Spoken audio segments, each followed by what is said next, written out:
Hello everyone. Welcome back to Guide Pro. Have you ever downloaded an app from the Play Store but cannot find it on your phone? This happens often when your Google account is logged in on multiple devices. Let me show you how to fix it. Open the Play Store app. Search for the app you want to install. Next to the Install button, you will see a drop-down arrow. Tap on it. Here you will see a list of all devices linked to your Google account. Select the device you are currently using. If you accidentally selected another device, the app will install there instead.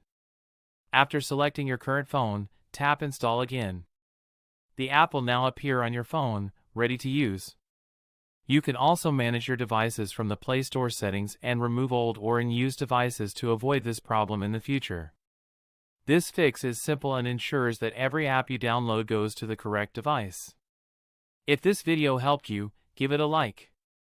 Subscribe to Guide Pro for more Google Play fixes and tips.